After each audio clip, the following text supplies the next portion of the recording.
Hello students, कैसे हैं आप सब। उम्मीद है आप सब अच्छे होंगे। आईसीटी वर्चुअल क्लासरूम में आप सबका स्वागत है। मैं विकास। क्लास 10th का बच्चों मैथ्स हम करेंगे। चैप्टर 8 जैसा कि आप देख पा रहे हैं, त्रिकोणमिति का परिचय, इंट्रोडक्शन टू ट्रिग्नोमेट्री। तो इसमें जैसा चैप्टर का नाम है बच्चों, इंट्रोडक्शन हम करेंगे ट्रिग्नोमेट्री का। ठीक है, इंट्रोडक्शन बिल्कुल बेसिक चीजें होती हैं, ये समझ सकते हो आप। तो बेसिक चीजें, बेसिक फॉर्मूले, क्या होता है ट्रिग्नोमेट्री में, ये सब चीजें हम सीखेंगे। बाकी एडवांस लेवल की ट्रिग्नोमेट्री आप एक्चुअली ये आपको 11th 12th में जो ट्रिग्नोमेट्री आएगी उसके लिए प्रिपेयर किया जा रहा है, इसलिए इसको ध्यान से पढ़ोगे तभी आगे के ट्रिग्नोमेट्री अच्छे से कर पाओगे। ठीक है स्टूडेंट्स, तो ट्रिग्नोमेट्री में हमने अभी तक क्या क्या किया है, काफी सारी चीजें हमने की हैं, पढ़ी हैं स्टूडेंट्स। ठीक है, तो यहाँ पे सबसे इम्पोर्टेंट जो चीज है अभी के टाइम पे वो है बच्चों ट्रिग्नोमेट्रिक रेशियोज। ठीक है, तो जो फंक्शन है ट्रिग्नोमेट्री के, उनके अनुपात, ठीक है, त्रिकोणमितीय अनुपात हमने की है। किस किस के भाई, sine theta, cos theta, tan theta. Theta यहाँ पे क्या हो सकता है, थीटा 0, 30, 45, 60 एंड 90 डिग्री हो सकता है। इनकी वैल्यूज क्या हैं, ये हमने टेबल की मदद से सीखी थी स्टूडेंट्स। अब देखिए, इसी के आधार पे कुछ क्वेश्चंस हम करेंगे। प्रीवियस सेशन में भी हम ये क्वेश्चन कर रहे थे, तो अब इन क्वेश्चंस को कंटिन्यू करने वाले हैं हम। ध्यान पूर्वक देखेंगे स्टूडेंट्स क्या क्या क्वेश्चन हैं आपके। तो इसके जो क्वेश्चन हैं वो यहाँ पे करेंगे। अब देखिए, जैसे इसका एक पार्ट है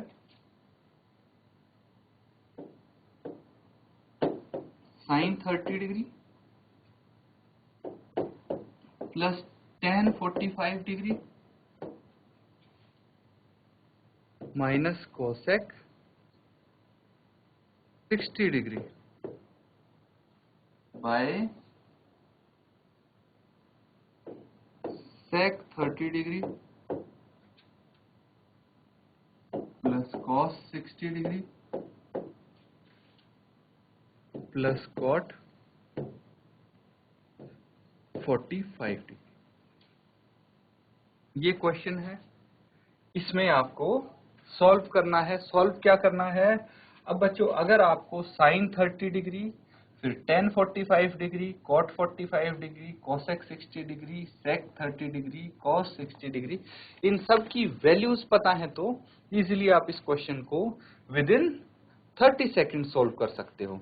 तो सबसे इंपॉर्टेंट चीज जो यहाँ पे है वो है इनकी वैल्यूज फाइंड आउट करना।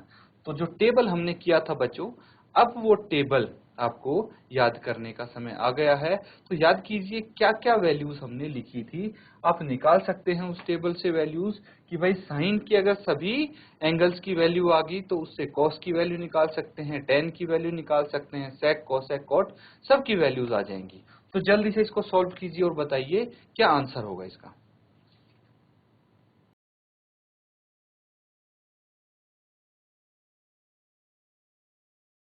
तो स्टूडेंट्स, सबसे पहले आपका ये काम है कि जो भी ये वैल्यूज हैं उनका पता लगाया जाए। कौन सी वैल्यूज है भाई, साइन 30 क्या होता है, फिर टेन 45 क्या होता है, कॉसेक 60 क्या होता है, और क्या क्या है, सेक 30 क्या होता है, कॉस 60 क्या होता है, कॉट 45 क्या होता है। तो यहां से कुछ वैल्यूज तो आपको इजीली मिल जाएंगी, जैसे कि देखिए टेन 45 कॉस 45 हमेशा 1 होता है ना। टेन 45 और cos 45 is equal to 1। Sine 30 कितना होता है, 1/2। कितना होता है, 1/2। और क्या हो जाएगा स्टूडेंट्स, और cos 60 क्या होगा, पहले cos 60 देखिए, जो sin 30 होगा वही cos 60 होगा, तो ये भी 1/2 यहाँ पे आ जाएगा। अब बचा sec 30 एंड cosec 60। तो आपका जो cosec 60 है वो क्या होगा, cosec 60 के लिए हमें sin 60 डिग्री का पता होना चाहिए। क्यों पता होना चाहिए बच्चों, क्योंकि cosec थीटा क्या होता है, cosec थीटा होता है 1/sin थीटा। तो अगर साइन 60 की वैल्यू पता है, साइन 60 कितना है, साइन 60 तो बच्चों √3/2 है, तो इसका रेसिप्रोकल हो जाएगा 2/√3।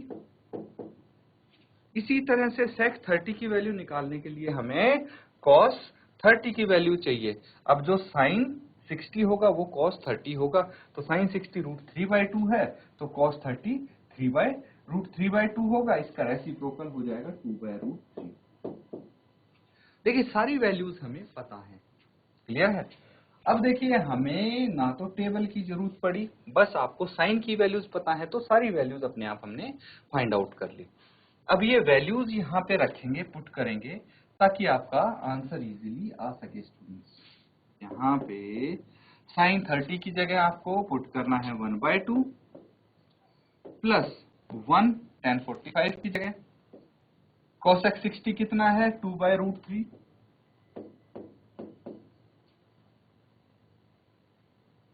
फिर डिनोमिनेटर में sec 30 है 2/√3, फिर है प्लस cos 60 है 1/2 और प्लस cot 45 कितना है, cot 45 1 है। ये आ गया। अब क्या करना है स्टूडेंट्स, एलसीएम लेंगे, न्यूमरेटर में अलग से डिनोमिनेटर में अलग से, दोनों का एलसीएम लेंगे, और हम यही कर देता हूं मैं ये वाला स्टेप भी। एलसीएम कितना आ जाएगा, 2√3 आ जाएगा, 2 वर्गमूल 3 एलसीएम आ गया। तो यहाँ पे हम क्या लिख सकते हैं, वर्गमूल 3, ये आ गया यहाँ पे वर्गमूल 3 प्लस 2√3 और माइनस, अब यहाँ पे 2 इंटू 2 आएगा, 2 इंटू 2 हम लिख सकते हैं। ये देखिए नॉर्मल जैसे सिंपल हम फ्रैक्शंस का, भिन्नों का जोड़ घटाव करते थे, उसी तरह से मैंने ये किया है। बस यहाँ पे फर्क इतना है कि ये अंडर रूट वाली वैल्यू भी आ गई, लेकिन तरीका तो सेम रहेगा, इसीलिए कंफ्यूज होने की जरूरत नहीं है। अगर बच्चों आपको लगे कि हाँ कहीं कोई आपको गड़बड़ लग रही है, कुछ समझ में नहीं आ रहा, तो इमीडिएटली पूछ लीजिएगा। अब देखिए, अब डिनोमिनेटर जो है उसका भी हम एलसीएम ले लेंगे, कितना आ जाएगा 2√3, 2√3 आ जाएगा, तो यहाँ पे 2 इंटू 2 प्लस 1/2 है, तो यहाँ पे √3 आप लिख सकते हैं, और प्लस 2√3। क्लियर है। अब यहाँ से इनको कैंसिल आउट कर देंगे, दोनों के ये डिनोमिनेटर हैं, तो यहाँ पे ये आपस में कैंसिल आउट हो जाएंगे। फर्दर हम इनको सॉल्व करेंगे, कैसे सॉल्व करेंगे आगे देखिए। इनको, ये न्यूमरेटर हो जाएगा, ये डिनोमिनेटर हो जाएगा, और फिर हम देखेंगे कि भाई क्या कैंसिल आउट हो रहा है, क्या कॉमन निकल रहा है, कौन सा ऐड हो रहा है, सब्ट्रैक्ट हो रहा है। उस तरह से हम इसको रैशनलाइज भी करना है बच्चों, ठीक है। तो मैंने आपको बोला भी था प्रीवियस सेशन में कि भाई जो क्लास 9th में आपने रैशनलाइजेशन पढ़ा है, प्रमेयीकरण पढ़ा है, तो उसी की मदद से हम इसको फाइनल आंसर तक लेके जाएंगे स्टूडेंट्स। जल्दी से इसको आगे सॉल्व कीजिए, पहले यहाँ तक नोट डाउन कीजिए और ट्राई कीजिए कि आगे ये सॉल्व हो जाए। तो जल्दी से नोट डाउन कीजिए और आगे हल करके अब फाइनल आंसर मुझे बताएंगे क्या आता है इसका।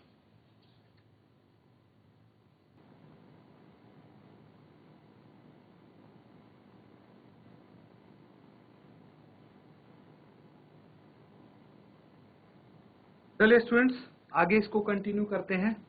अब यहाँ पे जो बचा है वो हम अगली लाइन में लिखेंगे। क्या बचा है भाई, देखिए √3 प्लस 2√3 कितना हो जाना चाहिए, √3 प्लस 2√3। पहले इसको एज इट इज हम लिख लेते हैं, √3 प्लस 2√3 माइनस 2 इंटू 2 ये 4 हो जाएगा, बाय नीचे भी यही आएगा। देखिए 4 प्लस √3 प्लस 2√3, 4 प्लस √3 प्लस 2√3, और इसको हम लिख सकते हैं स्टूडेंट्स, देखिए √3 प्लस 2√3 ये हो जाएगा 3√3, है ना। ये कुछ इस तरह से है, 2a प्लस a कितना होता है 3a होता है, इसी तरह से मैंने √3 प्लस 2√3 को लिखा है स्टूडेंट्स। क्लियर है। कोई अगर डाउट हो तो पूछ लिया करो स्टूडेंट्स। -4 है यहाँ पे, तो -4 हम एज इट इज लिख देंगे, बाय √3 प्लस 2√3 फिर से 3√3, और यहाँ पे हो गया +4। क्या हो गया, प्लस 4। अब इसका हमें करना है रैशनलाइजेशन। रैशनलाइजेशन कैसे करेंगे? हम देखिए यहाँ पे √3 -4 अपॉन 3√3 -4 से न्यूमरेटर और डिनोमिनेटर को मल्टीप्लाई करने वाले हैं। अब मल्टीप्लाई करने के बाद क्या आता है देखिए, √3 -4 इंटू √3 -4, ये हो जाएगा 3√3 -4 का स्क्वायर। दोनों सेम है तो इनका वर्ग ही होगा। और ये क्या हो जाएगा बच्चों? अब अगर आपने फॉर्मूला पढ़ा है कौन सा, a प्लस बी और a माइनस बी, तो क्या होता है ये a square minus b square, यही होता है फॉर्मूला।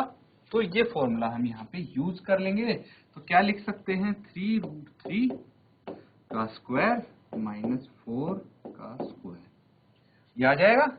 अब बच्चों एक फॉर्मूला और है, ये देखिए a माइनस बी का होल स्क्वायर। इसका फॉर्मूला अगर आपको याद है तो बहुत ही अच्छी बात है।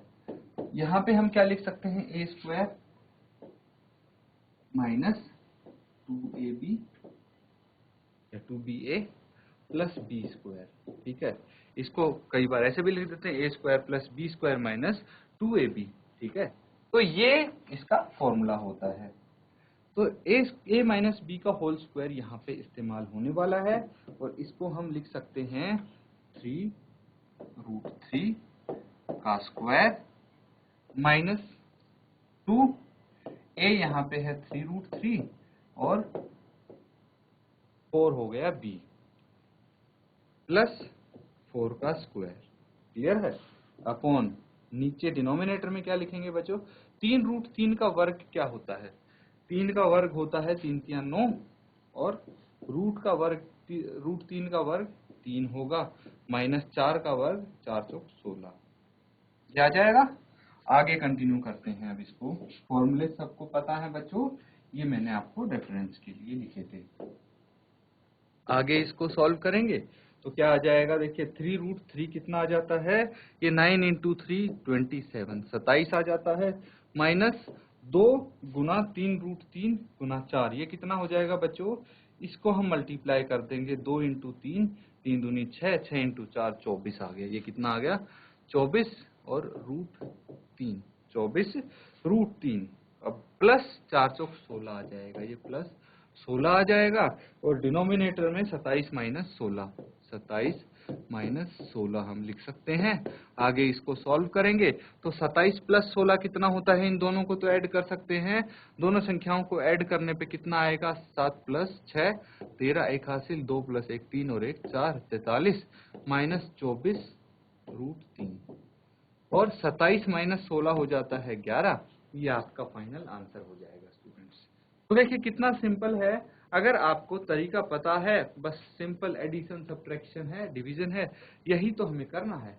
तो नोट डाउन कीजिए स्टूडेंट्स, अगर कोई आपको चीज इसमें नहीं समझ आई है तो क्वेश्चन पूछ सकते हैं, अदरवाइज इसको नोट डाउन कीजिए, नेक्स्ट क्वेश्चन करेंगे फिर।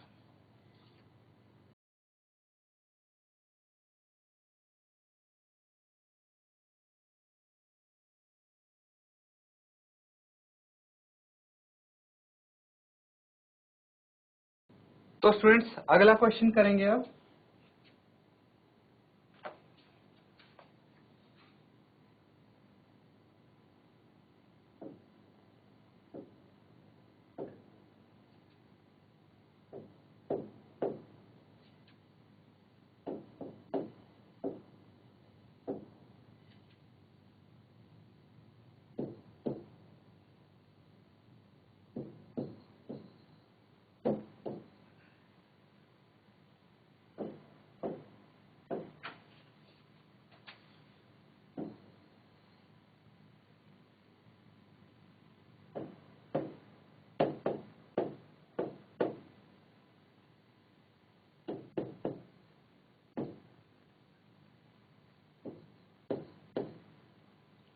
तो स्टूडेंट्स ये क्वेश्चन है, जल्दी से इसको सॉल्व कीजिए और बताइए क्या आंसर आएगा इसका।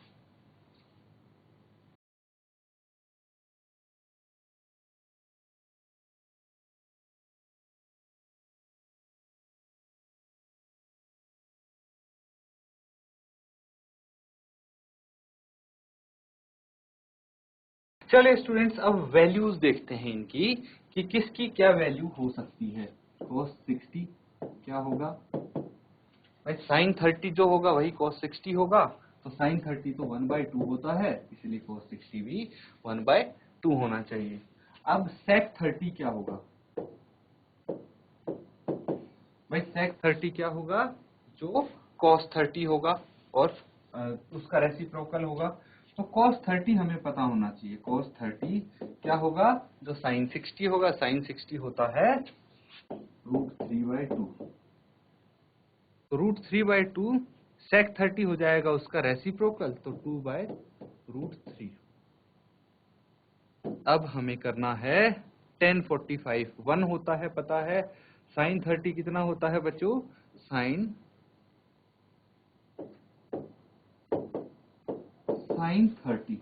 30 होता है स्टूडेंट्स 1/2, अभी देखा था हमने।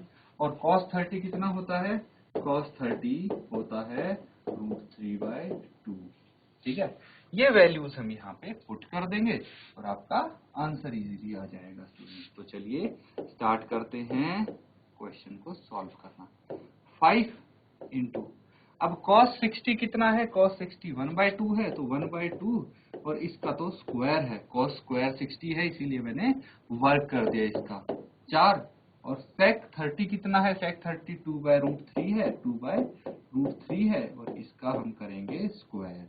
माइनस tan 45 तो 1 होता है, तो 1 का स्क्वायर यहाँ पे हो जाएगा, इज इक्वल टू अपॉन बटे sin 30 कितना है 1/2, तो 1/2 का स्क्वायर प्लस √3/2 का स्क्वायर। ठीक है, आगे इसको सॉल्व करेंगे तो क्या आ जाएगा, 5 इंटू 1/2 का वर्ग होता है 1/4 प्लस 4 इंटू 2/√3 का वर्ग होगा 4/3 माइनस 1 बटे। अब क्या कर सकते हैं हम, 1/2 का वर्ग होता है 1/4 प्लस 3/4 √3/2 का वर्ग हो गया, स्क्वायर हो गया। वैल्यूज आपको पता है स्टूडेंट्स, तो मैं इसको इरेज कर देता हूं।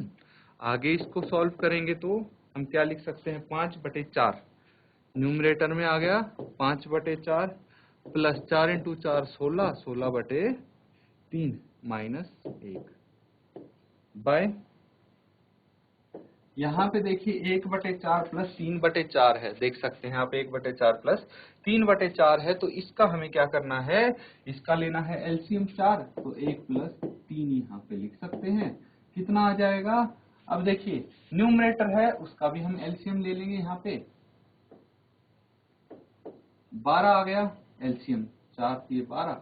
अब यहाँ पे 5 इंटू 3 कर सकते हैं, प्लस 16 इंटू 4 और माइनस 12 बटे 4/4 यहाँ पे आ जाएगा। क्लियर है, तो देखिए 4/4 तो ये 1 ही आ जाएगा, कैंसल आउट हो जाएगा स्टूडेंट्स। ठीक है, अब हमारे पास क्या बचा है, 5 इंटू 3 5 3 15 प्लस 16 64, 16 इंटू 4 64 होता है 64 माइनस 12 बटे 12।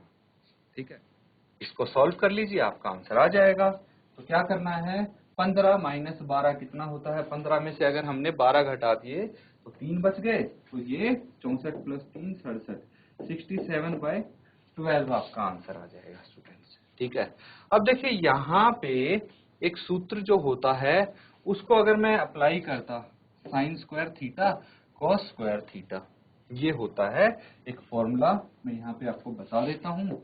मैं sine square theta plus cos square theta 1 के बराबर होता है, ये चीज यहाँ से प्रूव हुई है। देखिए इस क्वेश्चन में हमने इसको प्रूव किया है कि ये क्या है, sine square 30 plus cos square 30 किसके बराबर आया, अल्टीमेटली 1 के बराबर आया है स्टूडेंट्स। ठीक है, तो ये यहाँ पे जो फॉर्मूला है वो अगर अप्लाई करते आंसर सीधा आपका 1 आ जाता है यहाँ पे, है ना।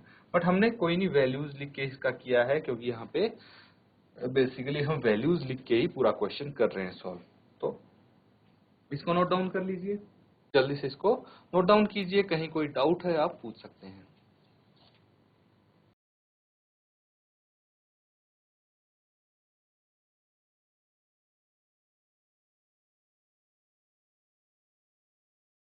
तो स्टूडेंट सबने नोट डाउन कर लिया इसको।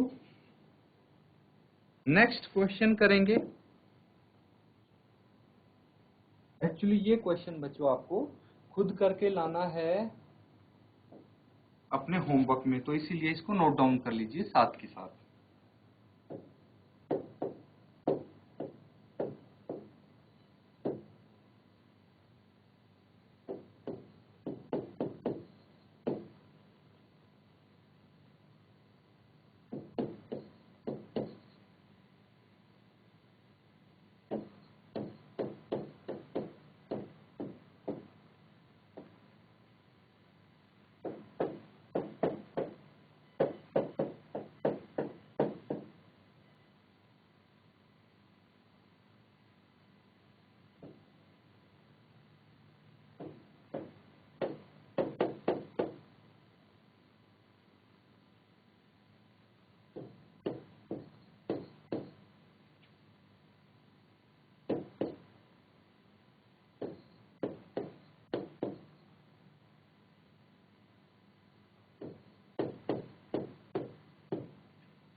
तो स्टूडेंट्स ये क्वेश्चन है आपके लिए, समझा देता हूं मैं क्वेश्चन को।